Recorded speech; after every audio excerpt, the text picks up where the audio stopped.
any of you guys are struggling with high NOx issues on a Renix Jeep Cherokee, one thing you could try is replacing your O2 sensor with an actual NTK O2 sensor. Don't get any other one.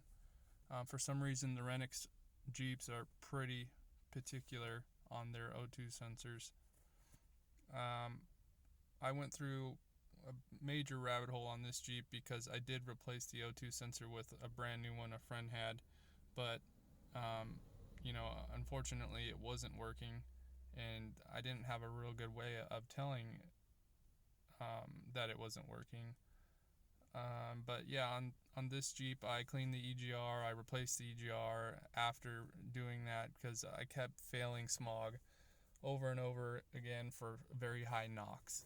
And I started to think my cat was failing on it, and I'm lucky I did try a brand new NTK O2 sensor before, obviously going into that turd hunt. But after putting in a brand new NTK O2 sensor, this Jeep passed with flying colors.